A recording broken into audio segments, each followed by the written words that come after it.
In this video, we're going to talk about 3D coordinate geometry. So we're moving away from our traditional XY plane, and we're now adding a third coordinate to make it three-dimensional, and this third coordinate is called the Z, or the Z. So conventionally, we're moving away from the XY coordinate, which is in 2D, and now we're going to have our 3D coordinate, which is X, Y, and Z. So this is the convention of how to write any three-dimensional coordinates. What you need to know about the X, Y, and Z planes is that all the planes are perpendicular to each other. So same as you had for your XY plane, which was perpendicular to each other, well, now we have three planes that are all perpendicular to each other in 3D space. In your formula booklet, you have two formulas, and these formulas should be something that we recognize.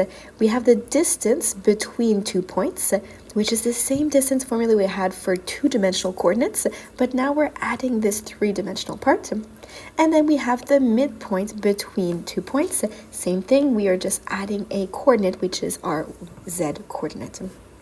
Let's go ahead and do an example. In this following IB-style question, we're told an inclined railway travels along a straight track on a steep hill, as shown in the diagram below. The location of the stations on the railway can be described by coordinates in reference of X, Y, and Z, where the X and Y axes are horizontal planes and the Z is vertical. So here we have our X, our Y, and our Z. The ground level is station A. So this here, station A, is our ground level, and it has a coordinate 140, 15, and 0. The station B, located near the top of the hill, has the coordinates up here. So this is the top of the hill. All coordinates are given in meters. Find the distance between the stations A and B. In order to do this question, we can use our distance formula. So the distance between A and B is going to be the square root. I'm going to give myself a little bit of space here. And now we're subtracting the X coordinates to each other. So as long as you're consistent, if you're doing A minus B or B minus A, just stay consistent. So we have 140 minus 20, that's going to be squared, plus 15 minus 5 squared, and plus 0 minus 250 squared. Put this into the calculator, and you get that the distance between A and B is 277, rounded to 3 significant figures, and we can put meters here. Next question. We're told station M is built halfway between stations A and M. So station M is going to be somewhere here. Find the coordinate of station M.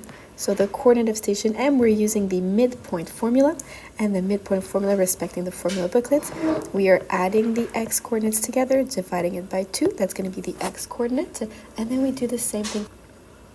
So when you put this into the calculator, you get that the midpoint is 80, 10, and 125. And now the last part of the question. We're told, write down the height of the station M in meters. When they're asking about the height of the station, we have to refer back to the initial information here that said that the X and Y are, so we have the X and Y are horizontal, while the Z is vertical. So if we're looking for the height, that means we're looking for the vertical distance, meaning we're looking for the Z coordinate only of our midpoint. So the height of the station M is going to be 125 meters. Now let's look at our next question. A vertical pole stands on a horizontal ground.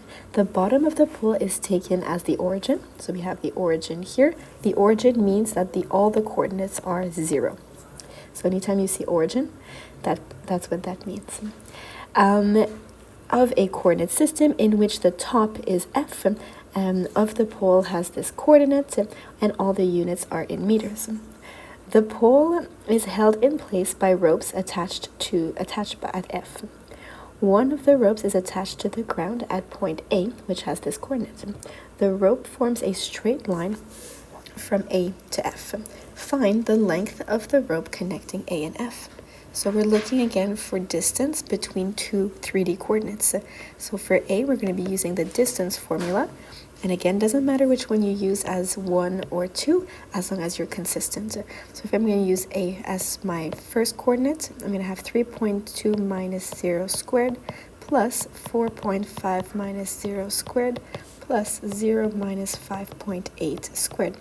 And when you put that into the calculator, you get that the distance between A and F is equal to 8.01 if you round to 3 significant figures.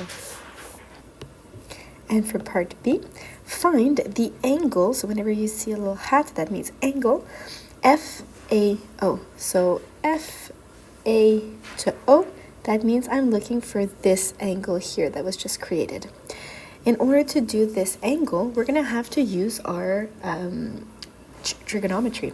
So in here, we notice that we are creating a right angle triangle. So let me try and highlight this right angle triangle. The reason why I know it's a right angle triangle is because they have the same x coordinate up here. So this is going to be forming a right angle. And then we notice that the z coordinates are the same for the points O and A. So this is why we have a 90-degree angle here. We know the distance between F and A is 8.01, and we're looking for this angle here. So in order to do this, I'm going to need to have at least one more side length that I can use. So I can use the vertical distance. So the distance between F and O is going to be 5.8. So because we have all the other coordinates are at 0, then we know that the distance away from the origin is going to be 5.8. Therefore, I can use my trig ratios, right angle triangle, in order to find this angle. So I have the opposite side and the hypotenuse, so I can use my sine ratio. And I'm going to get that sine of my angle is equal to 5.8 over 8.01. And when you put this into the calculator, you get that the angle is 46.4 degrees rounded to 3 significant figures.